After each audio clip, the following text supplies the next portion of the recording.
spearheading major infrastructure projects like Mumbai Metro, Samruddhi Expressway, Coastal Road, etc. His governance model focus on rural development, agriculture growth, women empowerment, लाडकी बहन याद है ना आप लोगों को, and fostering sustainable economic growth through innovation and public-private partnership. माननीय मुख्यमंत्री श्री देवेंद्र फडणवीस जी।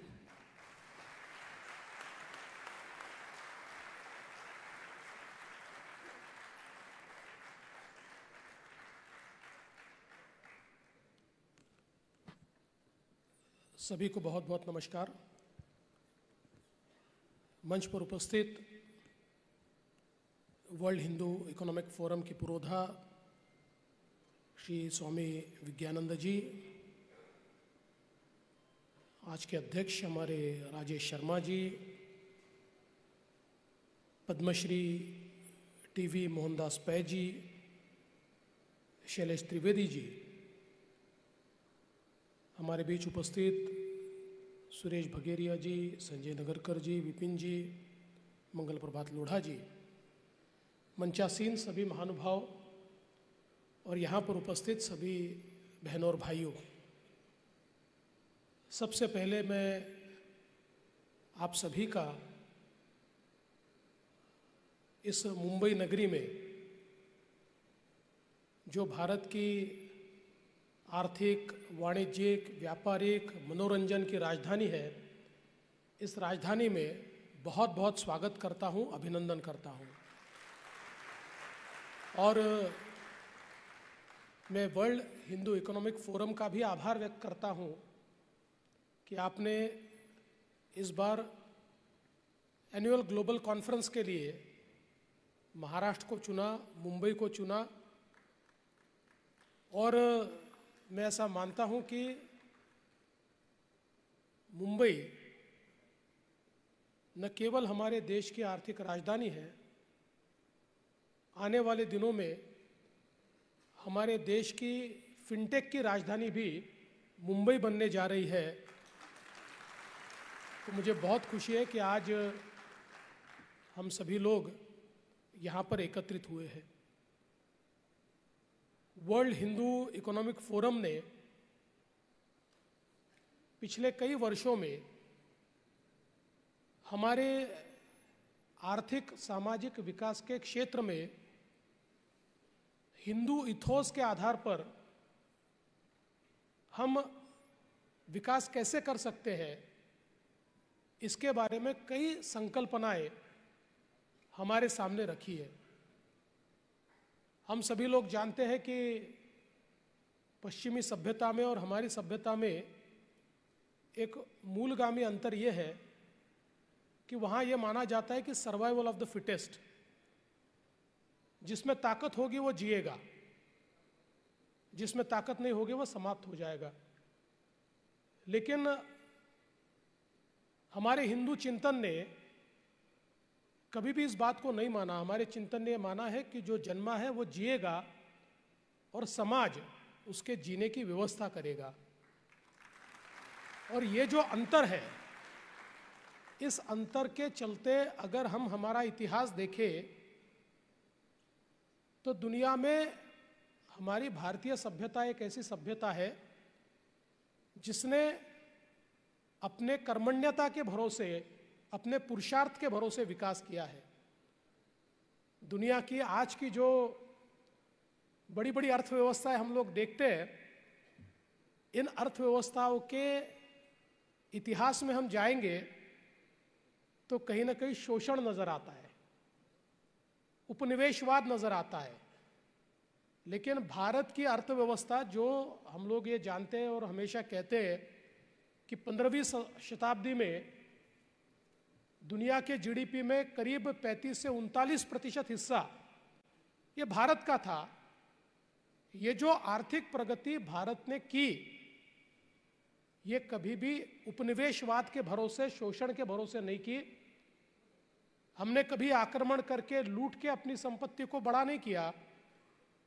तो हमारे चिंतन ने हमेशा अपने पुरुषार्थ के भरोसे अपनी संपत्ति को बड़ा किया और हमारे देश में, हमारे चिंतन में उसी राजा को बड़ा माना गया जिस राजा ने देने का काम किया। लेने का काम करने वाले राजा को हमने कभी बड़ा नहीं माना। जो देता गया, जो लोगों का कल्याण करता गया, जो जनता का कल्याण करता गया, उसी को हमने हमेशा बड़ा माना है। और हम लोग ये भी जानते हैं कि एक प्रकार से अंग्रेजी हुकूमत के बाद या लगातार आक्रमणों के बाद जिस प्रकार की अवस्था हमने इस देश में देखी और स्वतंत्रता के बाद जिस प्रकार का आर्थिक चिंतन हमने देखा, तो वो दौर भी था कि 90 के दशक में हम लोगों का मजाक उड़ाया जाता था और कहा जाता था हिंदू रेट ऑफ ग्रोथ।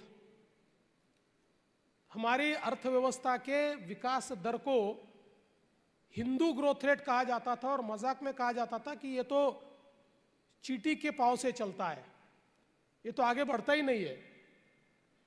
या फिर ये भी कहा गया कि एक प्रकार से ये तहस नहस होने वाली अर्थव्यवस्था है, एक प्रकार से समाप्त होने वाली अर्थव्यवस्था है। पर मैं ऐसा मानता हूं कि हमारी अर्थव्यवस्था को आज जब लोग देखते हैं तो ये मानते हैं कि ये जो हिंदू ग्रोथ रेट है, यही आने वाले दिनों में दुनिया को राह दिखाने वाला ग्रोथ रेट होने वाला है। और आज जब लगातार हम लोग दुनिया की सबसे तेजी से बढ़ती हुई अर्थव्यवस्था बने हैं, दुनिया की 5वीं सबसे बड़ी अर्थव्यवस्था से 3री सबसे बड़ी अर्थव्यवस्था की ओर जा रहे हैं, ऐसे समय मैं ऐसा मानता हूं कि भारत ने दुनिया के सामने उदाहरण पेश किया है। लोग कहते थे इतनी बड़ी जनसंख्या है, ये कभी विकसित हो ही नहीं सकती, लेकिन जनसंख्या को मानव संसाधन में परिवर्तित करते हुए विकास को पाया जा सकता है। और ये विकास भी सबको साथ में लेकर इंक्लूसिव विकास हो सकता है। इसका नमूना अगर किसी देश ने दिया है तो हमारे भारत ने दिया है। ये कहते हुए मुझे बहुत खुशी होती है। और मैं कहना चाहता हूं कि इसकी नींव इस देश में किसी ने रखी तो श्रद्धेय अटल बिहारी वाजपेयी जी ने रखी।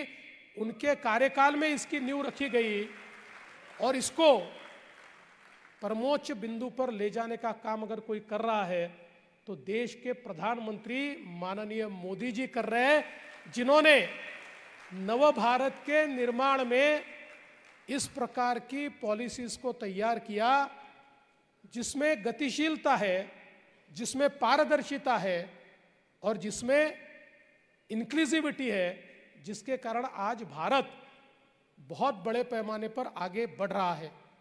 और विशेष रूप से मैं ऐसा मानूंगा कि जिस समय हम लोग दुनिया की अर्थव्यवस्थाओं को देखते हुए इस बात का विचार करते हैं कि कैपिटलिज्म के कारण हम लोग हमेशा ये कहते हैं कि लोगों में दूरियां बढ़ी है। हम लोग ये कहते हैं जिस प्रकार से गरीब और अमीर की दूरी बढ़ रही है और लगातार ये चर्चा होती है कि डिस्ट्रीब्यूशन ऑफ वेल्थ का क्या होगा, ऐसे समय भारत जब मात्र अपने 10 सालों में 25 करोड़ लोगों को गरीबी रेखा से बाहर निकालता है, तो मैं ऐसा मानता हूं ये हिंदू ग्रोथ का मॉडल जो हमारे प्रधानमंत्री जी ने दुनिया के सामने तैयार किया है, ये अपने आप में एक अनुपम इस प्रकार का मॉडल है।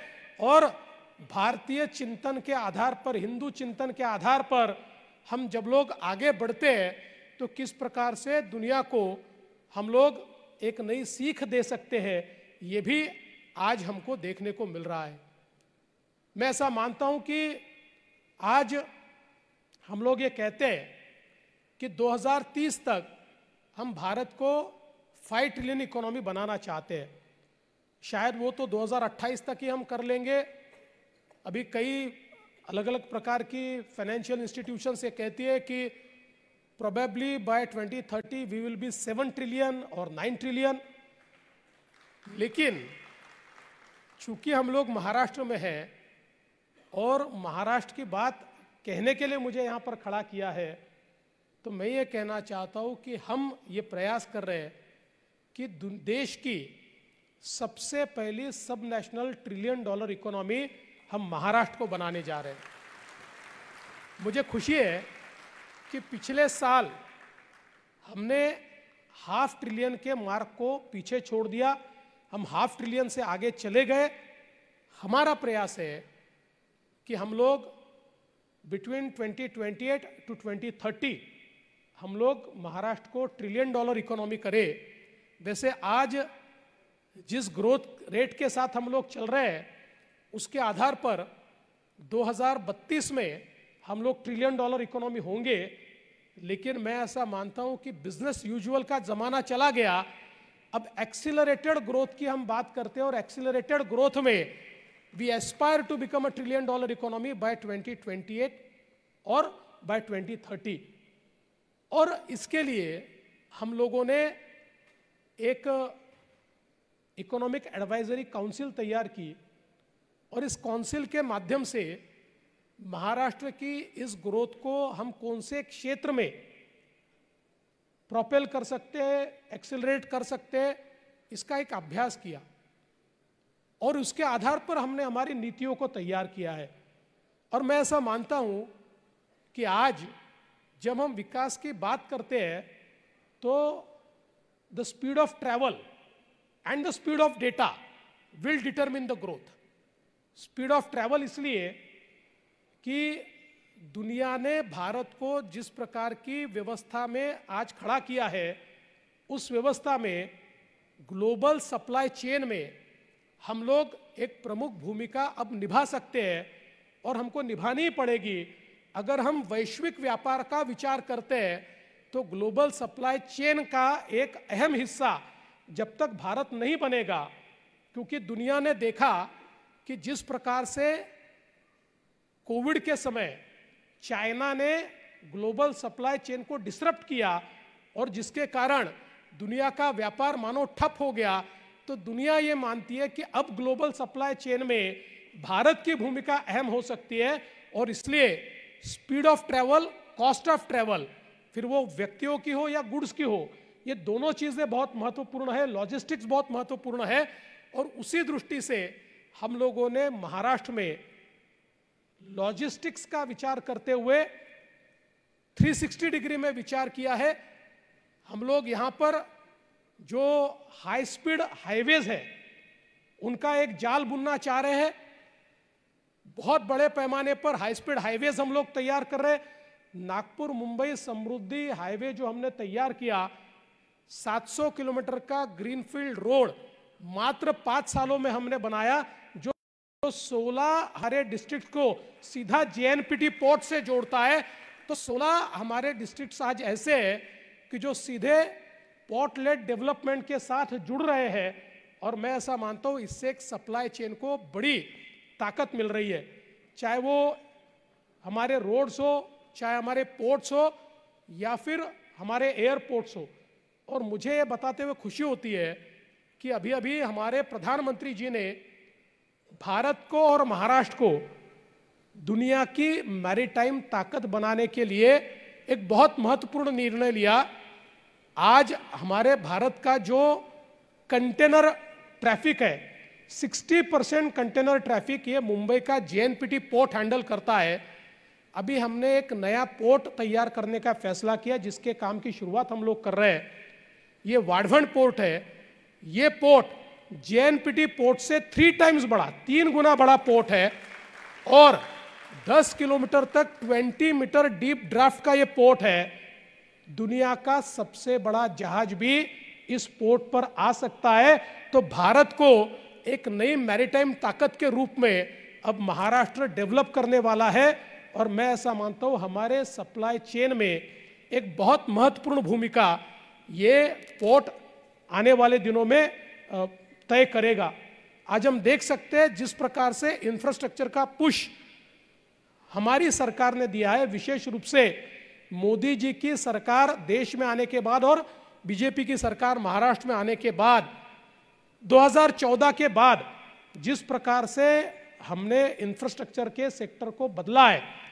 मुझे याद है 2019 में एक ड्वाइच बैंक ने रिपोर्ट दी थी। उस रिपोर्ट में ड्वाइच बैंक ने कहा था कि देश में जितने बिग टिकट इंफ्रास्ट्रक्चर प्रोजेक्ट चल रहे हैं उसमें से 49% प्रोजेक्ट अकेले महाराष्ट्र में चल रहे हैं। इतने बड़े पैमाने पर इंफ्रास्ट्रक्चर का पुश आज महाराष्ट्र में हम लोग देख रहे हैं। मुंबई का ट्रांसफॉर्मेशन हमने देखा है, जिस प्रकार से मुंबई का कोस्टल रोड बना है, 22 किलोमीटर की सी लिंक जो मुंबई को नई मुंबई से जोड़ती है, 22 किलोमीटर सी लिंक, ये हमने मात्र 5 वर्षों में बनाकर तैयार कर दी है। और एक प्रकार से बहुत बड़े पैमाने पर इंफ्रास्ट्रक्चर में हम लोगों ने निवेश किया है। और ये स्पीड ऑफ ट्रैवल के साथ साथ स्पीड ऑफ डेटा, ये भी मैं ऐसा मानता हूँ बहुत महत्वपूर्ण है, क्योंकि आने वाले दिनों में जिस डिजिटल इकोनॉमी की ओर हम लोग जा रहे हैं उसमें हम ये प्रयास कर रहे हैं कि Mumbai and Maharashtra should be data capital. और आज मुझे बताते हुए खुशी होती है कि हमारे देश में जितनी डेटा सेंटर की कैपेसिटी है उसकी 65% कैपेसिटी अकेले महाराष्ट्र ने खड़ी की है। और आने वाले दिनों में जो सारा हमारा डेटा रिलेटेड बिजनेस है, ये बिजनेस महाराष्ट्र में संचालित होगा। इस प्रकार की व्यवस्थाओं को हमने खड़ा किया है। और मैं ऐसा मानता हूं कि आज डिजिटल इकोनॉमी और विशेष रूप से आर्टिफिशियल इंटेलिजेंस जिस प्रकार से अर्थव्यवस्था को डिसरप्ट कर रहा है, ये एक पॉजिटिव डिसरप्शन, इसको हम लोगों को स्वीकारना ही होगा। क्योंकि मैं हमेशा कहता हूं कि टेक्नोलॉजी को नकार कर कोई आगे नहीं जा सकता। टेक्नोलॉजी तो घोड़े के जैसी है। अगर घुड़सवार घोड़े पर बैठकर उस घोड़े को दौड़ाए तो हमारी गति बढ़ सकती है। इसलिए घोड़े पर बैठकर दौड़ने से डरना नहीं चाहिए। टेक्नोलॉजी भी घोड़े जैसी है, उस पर अगर हम बैठ गए तो हमारी स्पीड को कोई रोक नहीं सकता। और घोड़ा जो उस पर घुड़सवार ठीक से बैठता है उसी को मानता है, उससे आगे बढ़ नहीं सकता। इसलिए टेक्नोलॉजी भी हमसे कभी आगे नहीं बढ़ सकती। और इसलिए टेक्नोलॉजी एक ऐसी चीज है जिसके आधार पर आने वाले दिनों में इस अर्थव्यवस्था को हम लोग तेजी से आगे ले जाएंगे। और टेक्नोलॉजी का सबसे बड़ा फायदा ये होता है कि टेक्नोलॉजी इंक्लूसिव होती है। टेक्नोलॉजी ये समझती नहीं है कि ये व्यक्ति गरीब है या अमीर है, औरत है या आदमी है। टेक्नोलॉजी में तो ये तय होता है कि एक वर्चुअल क्यू होता है, first in and first out. इस आधार पर टेक्नोलॉजी काम करती है। और इसलिए मैं ऐसा मानता हूं कि जिस समता की, जिस समरसता की बात हम लोग करते हैं, उसको अचीव करने के लिए भी टेक्नोलॉजी एक बहुत बड़ा टूल है, जिस टूल के आधार पर आने वाले दिनों में एक विकसित इस प्रकार का महाराष्ट्र हम लोग तैयार कर रहे हैं। और ये करते हुए हम लोगों ने ये प्रयास किया है कि वाटर, पानी एक बहुत महत्वपूर्ण चीज़ है। वाटर कंजर्वेशन पर हमने बहुत जोर दिया है। वाटर कंजर्व, क्योंकि हम लोग तो हमारे इथोस में हम लोग कहते हैं तेन तख्ते न भुंजिता, हम लोग ये कहते हैं त्याग से सेवन करो। आज दुनिया जो कह रही है वो हमने पीढ़ियों दर पीढ़ी हमने कहा है कि अगर हम लोग केवल शोषण करेंगे तो हम कभी भी हमारी धरती को बचा नहीं पाएंगे। हमको तो दोहन करना पड़ेगा। जिस प्रकार से हम गोमाता का दोहन करते हैं वैसा ही दोहन हमको करना पड़ेगा। शोषण करके हम दुनिया को नहीं बचा सकते। उन्हीं इथोस के आधार पर हम लोगों ने वाटर कंजर्वेशन पर बहुत जोर दिया। और मुझे कहते हुए बहुत खुशी होती है, 2020 में भारत की सरकार ने जिस समय पूरे देश का वाटर टेबल का एक चार्ट घोषित किया तो उसमें देश के अलग अलग राज्यों में वाटर टेबल कम हुआ था, लेकिन महाराष्ट्र एक राज्य ऐसा था जिसमें वाटर टेबल ऊपर आया था। और साथ साथ देश में जितने वन है, जंगल है, इसका जो आच्छादन है, इसमें भी सबसे ज़्यादा जंगलों की बढ़ोतरी ये महाराष्ट्र में हुई थी। तो सस्टेनेबिलिटी के साथ हम लोग काम करना चाहते। अभी नदी जोड़ प्रकल्प हमने शुरू किया है जिसमें हम लोग नदियों को जोड़ने का काम कर रहे हैं। और विशेष रूप से जो रिन्यूएबल एनर्जी है, इसमें महाराष्ट्र ने बहुत बड़े पैमाने पर काम शुरू किया है। मैं बताना चाहता हूं कि आज महाराष्ट्र में केवल 16% हमारी एनर्जी ये रिन्यूएबल्स के माध्यम से आती है, लेकिन 2030 में 52% हमारी एनर्जी ये रिन्यूएबल के माध्यम से आएगी। और मुझे बताते हुए खुशी होती है कि अभी हमारी जो कैपेसिटी है वो करीब इंस्टॉल्ड कैपेसिटी 50,000 मेगावाट की है, लेकिन पिछले 2.5 सालों में हम लोगों ने जो काम शुरू किया है और जो काम हम लोगों ने कंसीव किया है, इसका अगर हम लोग एक पूरा आंकड़ा देखें तो 54,000 मेगावाट हम लोग रिन्यूएबल एनर्जी में काम कर रहे हैं। तो एक प्रकार से ग्रीन एनर्जी के भरोसे आने वाले दिनों में महाराष्ट्र के विकास को हम लोग आगे ले जाएंगे। तो मुझे ऐसा लगता है कि मुझे दिया हुआ समय मैंने एक्सीड कर दिया है, मैं बात करता रहूँगा। तो नेता हूँ मैं, तो रुकने वाला नहीं हूँ, लेकिन किसी भी फोरम के कुछ नियम होते हैं।